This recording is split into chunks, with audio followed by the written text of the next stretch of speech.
Hello, everyone, and welcome back to the SaaS developer community, where we share interesting things about building software as a service. And we have back here today Ram. So, if you have new to the channel, Ram is here often. He is the CEO of a relatively new startup called Nile, and if you want to check us out, we published a few blog posts about SaaS ideas and control planes. And Ram is here to answer a question that we get quite often. Guys, what is a control plane? So I let Ram start introducing his ideas. Cool. Thanks, Gwen. So, what is a SaaS control plane? Is a common question that we get, and I think control planes is such an overloaded term because there are control planes all around you, and I think it was useful for us to make sure we were able to define what a SaaS control plane is. How does it fit into the bigger picture of rest of the infrastructure systems that you typically build? So that was essentially the motivation to do this talk. And to go before I get into like actual technical technology and infrastructure, I want to just spend a few minutes on like how does control planes look like in real world and how you see it, in your day-to-day life. So I thought a classic example was an home alarm controller or a home alarm system that you have in your house. You're going to pretty much typically have a bunch of sensors all across your house, and you want to monitor uh, essentially what's happening in terms of if somebody's coming into your house, opening the door or the windows, or wanting to watch if somebody's prowling around your house and so on. And a typical alarm system, home alarm system, the way this would work is, if you look at here, you have some kind of an home alarm controller, which is kind of the central controller. You'll probably place this somewhere in your house, and you'll have this kind of your apps, like your app on your mobile phone or on your iPad, that talks to this controller, and you have the central dashboard where you can look at all the alarms that you sensors that you have in your house, where they are, what's the state of them. um, and then they talk to all these different sensors that you have placed in your house, right, from a security camera to motion sensors to your door sensors and your smoke detectors and all of that. And data flows back and forth. So with your app, you can basically send commands to these alarm systems or sensors. You can decide to like enable them, disable them. You can actually watch videos that have been recorded from some of these cameras, uh, and you'd be able to like pretty much even do essentially like enable some kind of an alarm if you wanted to, so that if you actually looked at a recording, you saw that somebody was breaking into your house, you can essentially uh, switch on a siren. You can do a lot of these control things that you can do, and then there's a bunch of uh, you know physical devices that go and actually do the thing, which is kind of your data plane in this context. And then the home controller also sends events back to like some kind of a monitoring station, um, which essentially monitors. Somebody essentially dispatches, the cops if needed, and but that's generally Are how it the works. data plane? What's that? The cops that are getting summoned, they're part of the data plane? Oh, that's a great question. So, you can look at it in different ways. You could look at it as a data plane, but you could also look at it as some kind of a back office, uh, Mm. actually acting, that requires a manual. Uh, Oh, you know, like the SRE getting paged, yeah, it's essentially. already getting paid exactly, right? Or some kind of like back office system in your company where you might have to send it to like a sales engineer or sales team. It could be any of these, but yeah, that's a typical example of an home alarm system. And if you look at it in the real world, a lot of systems actually work in this model where you have a central place and you have to coordinate and manage a lot of different. In fact, another good example is actually DoorDash, where you have a lot of drivers driving in different parts of your city, and the DoorDash itself can essentially have a central application that they can control where the drivers are and where are they right now, and if they wanted to like send instructions to the drivers and get back information on whether there is essentially help needed and so on. uh, And if they want to see how much I spent, or if they want to see how much we made in the last hour, and right, so so this would be essentially a DoorDash admin using a control plane kind of a dashboard, like their support using it to look at what's happening. But there are plenty of examples. Uh, but in technology and infrastructure, I think especially it'll be useful to understand where it originated.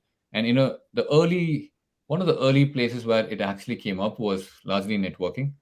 So typically, networking has this very basic, simple concept that you have a bunch of switches connecting between a source and a destination machine, and you need essentially your network packets to flow through. And you really want these network packets to flow through as fast as possible from point A to point B. And you have to figure out the most efficient way to route it, which means each switch in the topology needs to know who should I route this particular packet to. And they would need some kind of information to decide which is the fastest route. And I think pretty much a lot of developers and especially computer science folks would have learned this basic concept in school. But there's a lot more to this, which is early days you had these physical devices. So each switch was essentially a physical device. You had the switch actually being responsible for uh, actually routing the packet, but it was also had its embedded controller inside it. It was a physical hardware, and the controller was doing the local control plane operations for that specific switch. And if somebody had to go and fix a specific controller, they had to go physically and replace the parts, or replace the entire switch, which obviously doesn't make sense when you have thousands and thousands of switches. That forms an entire network topology. So that's when software-defined network controllers came into play, where you kind of essentially took all this controller logic and put it into a software. And these controllers now had an application where you can essentially go and issue commands, and they would essentially decide on, you know, um, enabling a switch or sending commands on what the overall routing algorithm is. So what the way this would work is the controller would get all this data from the switches, and then it would actually compute the shortest path. There are different heuristics to compute it, and then they'll send it back to all these switches, and the switches will have its own routing table based on what the central controller said. The benefit of this is basically that now you can move fast in terms of the updating the controllers. You don't have to, if there's a bug in the controller, the core aspect of the data transfer, which is essentially the core aspect of networking, does not get impacted. The algorithm of computing the central routing algorithm is a lot more simpler, because now you can get all this data and compute it locally rather than trying to build a distributed routing protocol. And the other big advantage is you have a central place now to look at all your switches. Like previously, there's literally no way to like do that. You'll have to go to every switch, and there's a local dashboard that you can look at in that specific machine. But now you can look at it globally and kind of decide on what you want to do. Uh, Again, very similar to actually air traffic control. If you look at it, is people sit in this central dashboard looking at all the traffics of the planes and then routing them appropriately and making sure everybody lands safely, apart from just being fast enough. Um, but that's kind of a good analogy to a networking. it's Uh, really an amazing one. Just much higher speed in networking. yeah. So okay, cool. So hopefully that gave some sense of like flavor of what control planes are in the infrastructure space. And if you look at it, times evolved and we started building this concept into different systems. So in data systems, when I say data systems, this could be databases, data warehouses, streaming systems, anything that is managing and storing and retrieving data has this model in its architecture. So in relational database, typically you have these data definition languages like your create tables and alter tables. These are basically fundamentally defining and controlling and managing your metadata, and those are typically control plane operations. And then the data plane operations become actually the operations that transform your data itself. So like inserting a row into your table, updating the row or deleting the row would be examples of data plane operations. Now, what's interesting here is if you look at a little bit into the implementation detail of a database, you'll typically see that these control plane operations or requests are has its own controller queues. You would have different sense of priority for different control plane operations. The sense of availability and latency differs for a control plane operations. And for the data plane operations, it's extremely time sensitive. It might be low latency, uh, and you will have a separate way to like prioritize it in terms of processing it.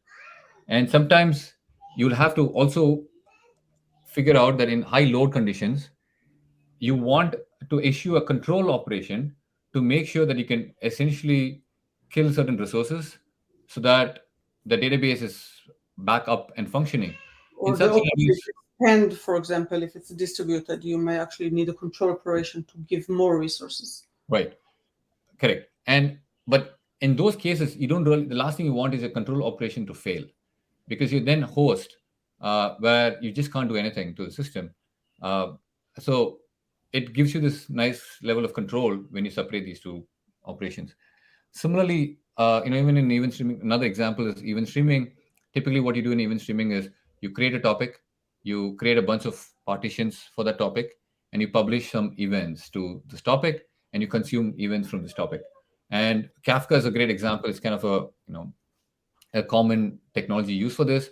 And if you look at Kafka, the control plane operations could be like operations that creates the topic and creates the partitions, and data plane operations are basically your actual producing the event and consuming the event becomes your data plane. And Kafka has a very similar architecture around having separate queues for the data plane control, and then the controller itself having a central metadata store for managing all the metadata. So that's kind of examples of data systems. And then as things evolved, if you look at it, a lot of this evolution from having software defined networking, uh, and obviously virtualization and everything happened and cloud happened, which is a huge deal, and containers happened, and still the same design patterns around control plane ended up being extremely valuable in building a container orchestration systems. There were a lot of many orchestration systems, but Kubernetes kind of has become a de facto standard. And if you look at Kubernetes, it's nothing but essentially trying to manage a set of containers that are distributed across a set of machines, and it has a central control plane. The control plane has typically, an API server that decides to, execute some commands or receive some responses back from these nodes. It has a set of agents running on each of these nodes to execute the right operation. And what an orchestration, container orchestration does is it helps to manage the lifecycle of the containers, right? Which is create the container, if it crashes, restart it, delete the containers, move the containers between different machines, and generally take care of maximum resource utilization. And that's exactly what it does. It stores the central metadata in a central key value store like etcd, and it can issue a lot of these commands and orchestrate all these containers across all these machines. Uh, and again, extremely powerful, uh, design pattern that Kubernetes employed was again the data plane control plane model.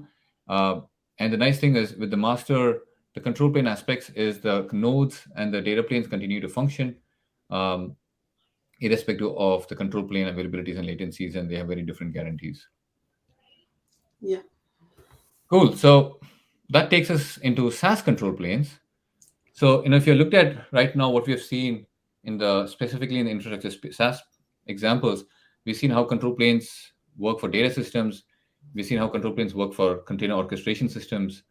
And then something new happened, right? What happened was a lot of infrastructure now had to be provided as a service to other companies and other consumers. And to be able to do that, you needed to typically provide a SaaS application that gave you this infrastructure SaaS manageability capabilities. And typically, what it involves is you need to be able to log into a single central dashboard into this infrastructure SaaS product. And I'll go over like a demo, which will make this a lot more clear. But you need to be able to log in. You need to be able to look at, uh, rather provision that infrastructure through the UI or through the CLI. And the infrastructure gets provisioned. You need to be able to mention things like which region and cloud you want this infrastructure to be deployed. And when you provision this request, uh, or you rather send this request to provision an infrastructure, you also want to be able to look at the status of what happened to this provisioning, right? So that's a typical flow that you see in this infrastructure products. You need to be able to, once the infrastructure is deployed, you want to be able to create some kind of an API keys, and be able to actually interact with this infrastructure that was just provisioned for you in some remote cloud region that you just specified while provisioning. And then when you're doing this, you also want to get data back to understand what's happening to the cluster. Like, you want to see the metrics about what's happening. You want to see the usage. Only when typically you see these things, you actually know that, okay, the cluster or the infrastructure is functioning and healthy. And apart from just managing the lifecycle of the infrastructure and these resources, which is basically kind of your application metadata, you also have to have the SaaS experience and manage the SaaS lifecycle for for our application. So you need to be able to, and the user need to be able to sign into or use SSO um, to this application. They need to be able to invite other users. They need to be able to set permissions on who can create the infrastructure, who can delete it, who can view it, and who can read it. They need to be able to also understand the usage and billing in terms of how much they have to pay for using the infrastructure and so on. So that's the core crux of like what's the user experience expected of an infrastructure SaaS product. But whatever put in words, I think it's a lot more powerful to see a quick demo. So I thought we could show a demo of Confluent Cloud. Now, Confluent Cloud, uh, just to give you some background, is something that I had helped uh, also be, and rather be part of building Confluent Cloud for the last 6 years, um, and built Kafka, provided Kafka as a service uh, to a lot of companies out there, like thousands of companies. And what we ended up doing was built a single central dashboard through which you can provision in a self-serve way Kafka clusters, be able to produce and consume events to it, be able to essentially understand what's happening in the cluster, get alerted when things go bad, look at your billing, be able to invite more users. Pretty much everything that we just said was something that we ended up building for this product. And if you walk through this, you can see that it has a welcome page. You can see a bunch of simple stats around, or there's something called environments, there's something called clusters, topics, and so on. But it gets more interesting when you go inside a specific uh, set of environments. So in here, if you look at it, I have an environment called default. Now remember this kind of things like environment, and there's a hierarchy to this, which is kind of the org structure, like the organization hierarchy to the product. Is there is a top level, and then you can get into environments. Within environments, you have something called clusters. Uh, so that's kind of the hierarchy. But each of these clusters are nothing but a specific Kafka cluster that I've kind of provisioned it beforehand just to show you the demo. But let's go ahead and provision another cluster in this environment. So typically in here, if you look at it, I click on add cluster. What I'm doing here is I'm choosing the free option. Now I can actually choose pretty much where this cluster needs to be provisioned in a completely self-serve way. I choose, let's say, Google Cloud, Vegas as my region. I can even choose the availability zone, and I continue. And I get a bunch of information on what this would cost me and what's the usage like, and the limits that I have, the quotas that I'll get enforced on, basically based on the plan that I just chose. And then I can launch the cluster. And what this does is it magically goes and does a bunch of things behind the scenes and gives you this basic dashboard where your cluster is getting provisioned. And if you look at here in your environment now, you have 4 clusters. You have 3 clusters that says all the 4 clusters saying running, and this was the last cluster that we just created. So in this way, we were able to create a cluster, and similarly, you can always go in and decide to, if you wanted to go delete a cluster, you can definitely do that. But what's more interesting is, let's say you get into one of these clusters, you can essentially go and create some topics. Like I can go add a topic. Let's say I call this test 2. I can add a bunch of partitions to it, and I basically created a new topic. And what's cool here is I can now start producing and consuming to this topic. Now, this typically takes some time. So I already have a topic that we already created, which has some data that we produced through the UI, through this dashboard. You can see here now that you have this metrics showing up from that remote cluster on how many bytes per second was produced, how much were consumed.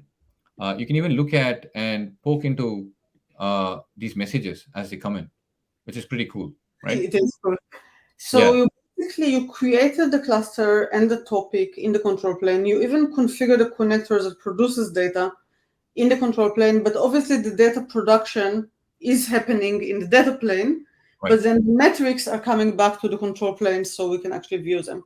Exactly. And if you look at here, these are metrics that came back from the data plane to the control plane. And you can see that you can look at all the throughput of the production, the message you produced, the consumption that you did, the storage as it is increased over time, and a bunch of statistics. The last thing I want to mention is a few SaaS aspects here that I had mentioned in the user experience. Is you can typically now go and manage users. You can add another user here. I can give it a name. Let's say, I hope this works. Actually, never mind. This is, let's give our favorite person. Uh, so I can give it another, I can invite a user. You gave him way too much permissions, though. And on those aspects, I can go and actually define the permissions for each of these clusters by creating a role.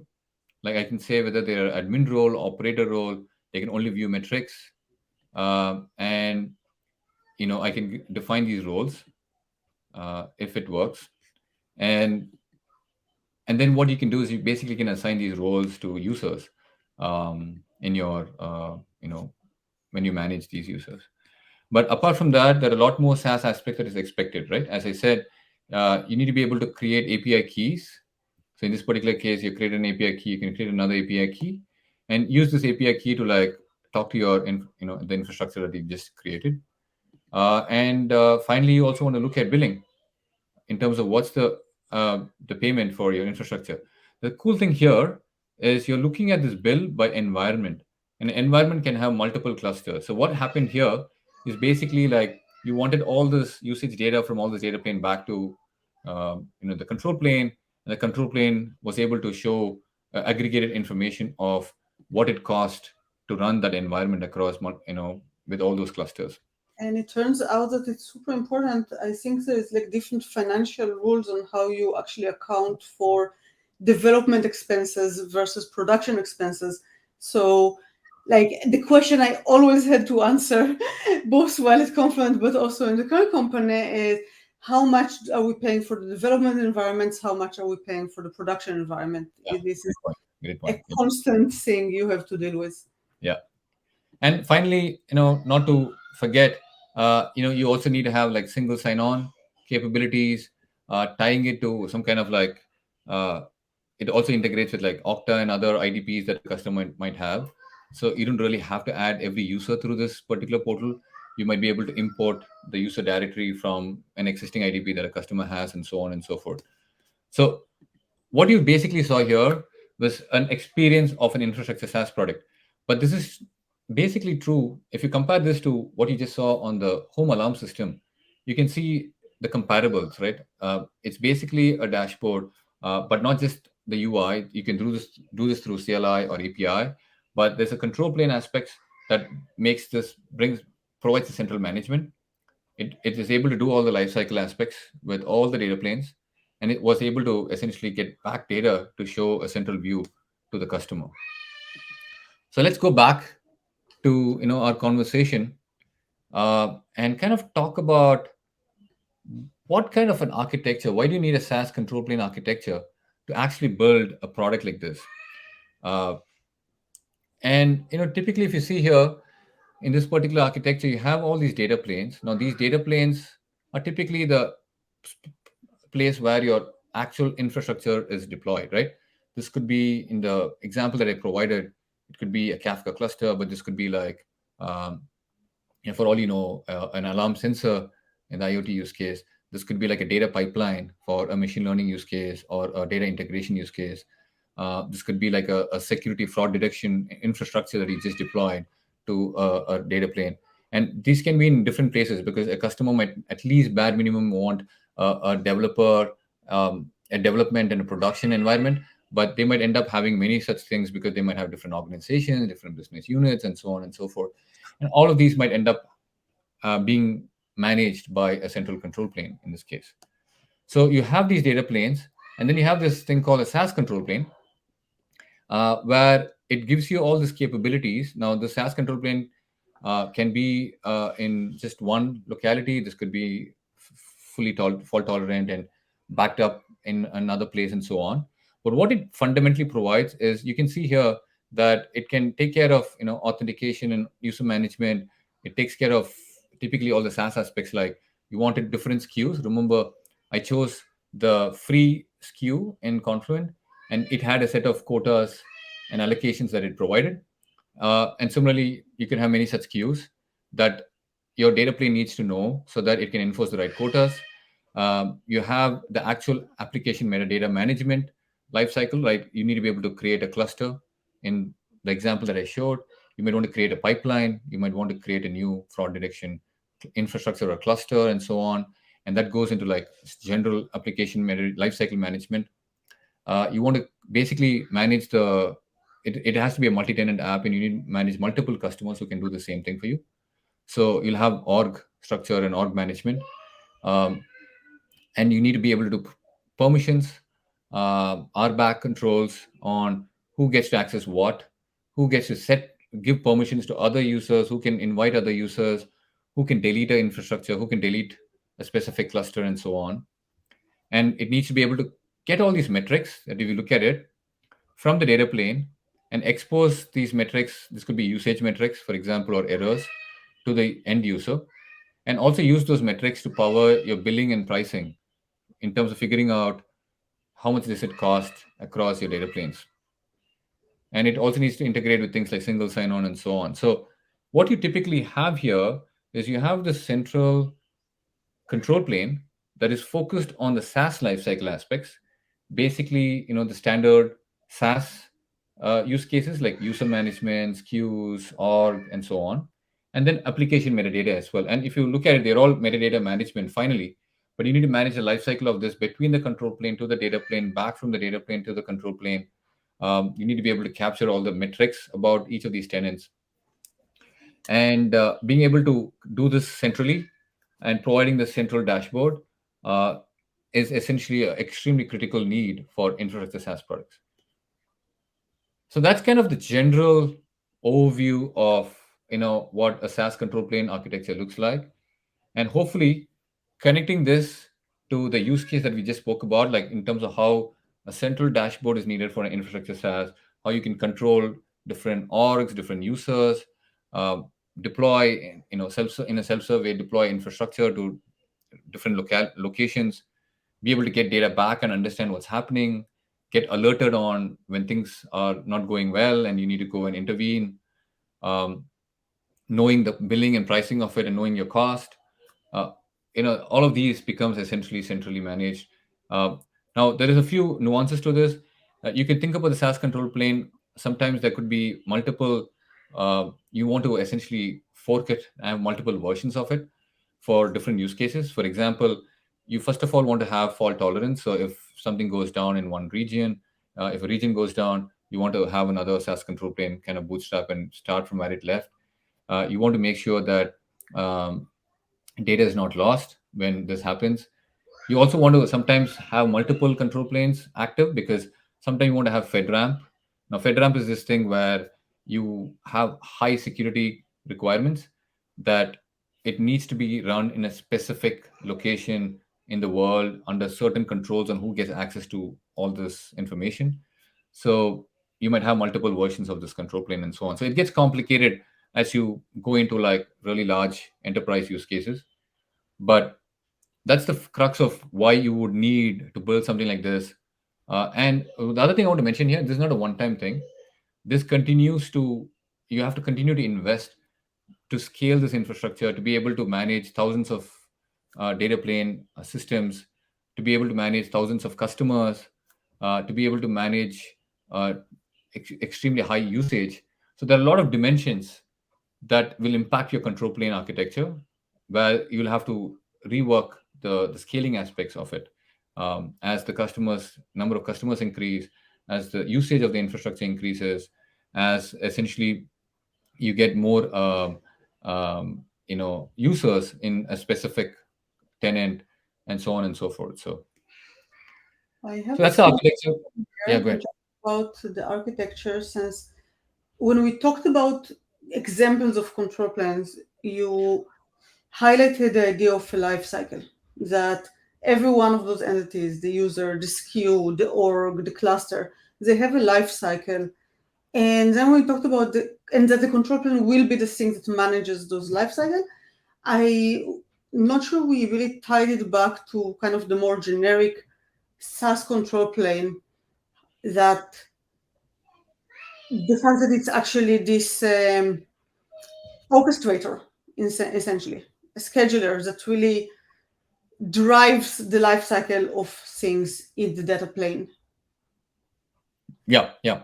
So as I said, uh, like any other control planes, uh, the SaaS control plane is responsible for the SaaS metadata plus all the application metadata that is managed centrally, and it'll pretty much manage the lifecycle, which is really the creation, deletion, updates of these metadata. Those will It be can stored as also, events down yeah, to and the interesting part here to note is some of these lifecycle might require pushing the lifecycle events changes to multiple data planes at the same time. Some of them may not. So a good example here is, imagine that a specific user created a one specific cluster. Then what will happen is the cluster metadata will get pushed, will get created in the control plane, will get pushed to the data plane, and the data plane will have some kind of an agent that will act on that metadata to provision, let's say, the Kafka cluster in the example that I just showed, or any infrastructure for that matter.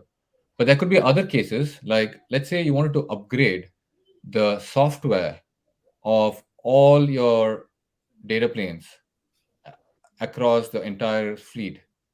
In that case, typically you might end up having a configuration, a set of configurations that map to all the versions of the software in your data planes. And you might have, and the control plane will typically have a mechanism to update these versions of different data planes in some order, which your deployment pipeline can pick up and deploy based on the order in which these versions get updated in the control plane. So so the there's actually something like a deployment pipeline running alongside that kind yeah, of. that gets instructions from, yeah, exactly. Or maybe the deployment pipeline runs on each of the data planes. And Oh, what happens is you have a deploy agent that when it gets a command to like upgrade, it'll just go do the upgrade. It doesn't care about the sequence. The control plane cares about the sequence. orchestration actually happens up here. You'll have something that just kind of orchestrates things. Yeah. So Yeah. it basically orchestrates the order in which the metadata gets updated, which pushes lifecycle events to your data planes, and then the local deploy agent will essentially do the right thing in terms of deploying it. So that's an example of where you do like uh, orchestration across multiple data planes, and then you can also imagine a scenario where a user decides to delete a few infrastructure at the same time.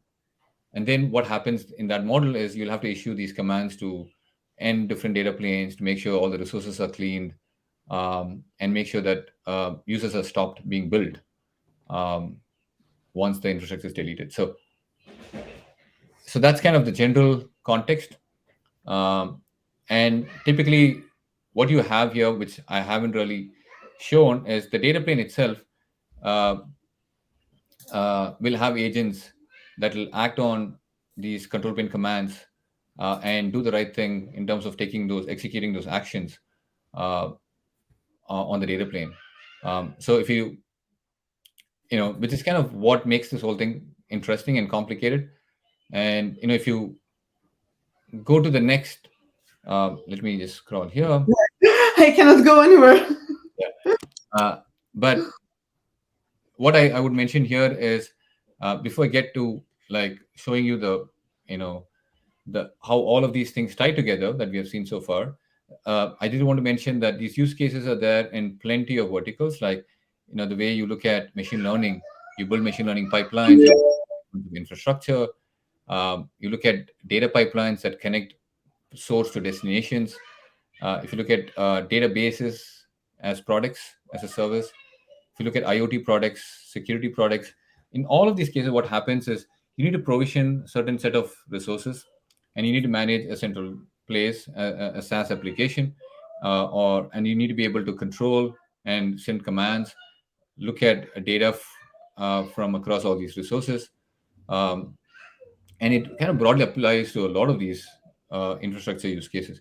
And we'll be talking, there'll be a blog about this exact topic about what is a SaaS control plane, and that'll go into more detail about each of these use cases. And definitely we'll have the link to the blog somewhere here, or in the under the YouTube description.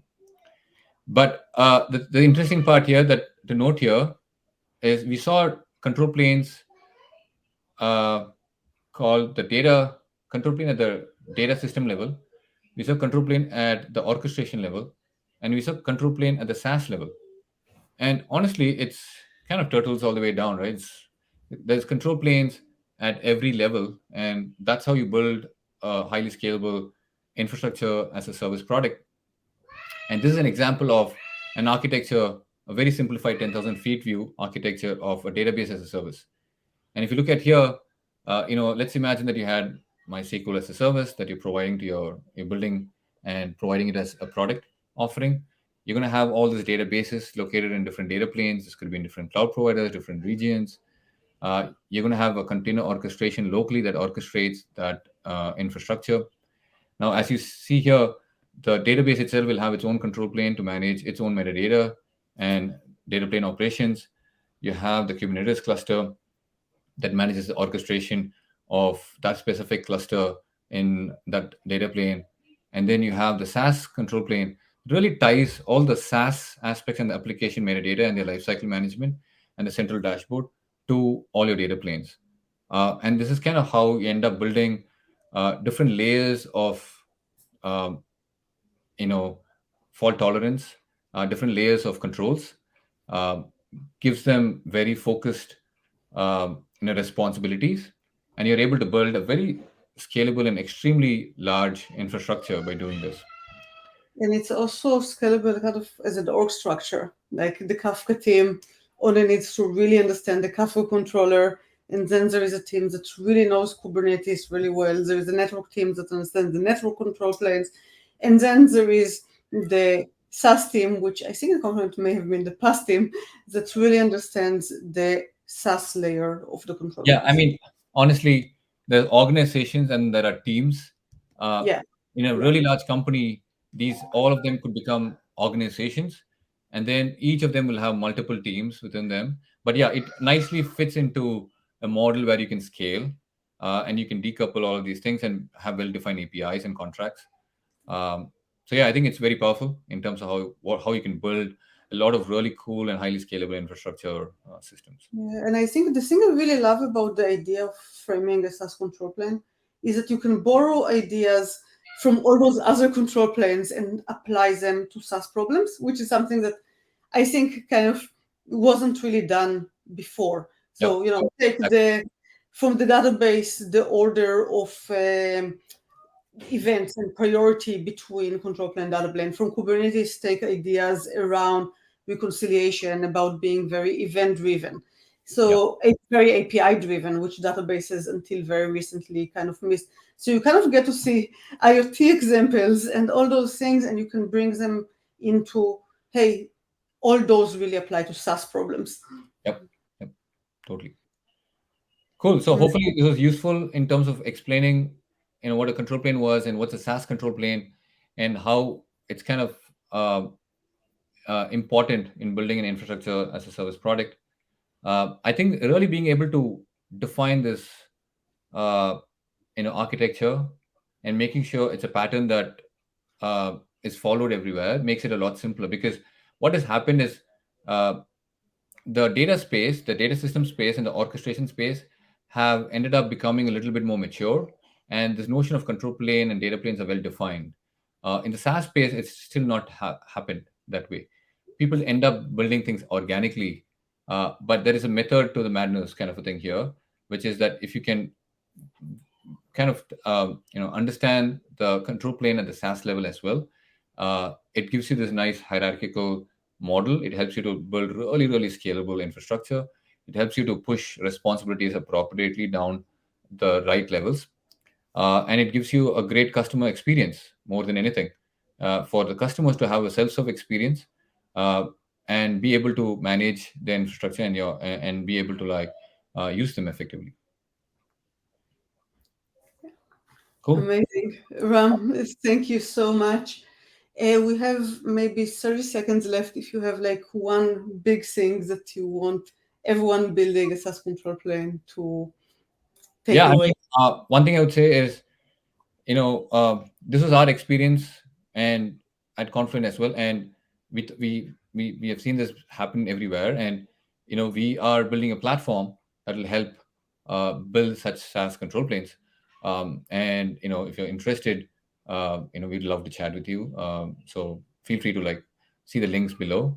But I do think there's a substantial amount of work here that can be simplified, so that users can, typically companies want to focus on that specific data plane, especially on their product. And a lot of these things are heavy lifting that needs to be done to make things work seamlessly. And I think there's a lot of potential to run fast and scale fast. So Amazing. Thank you so much yeah, for taking us through this. see ya.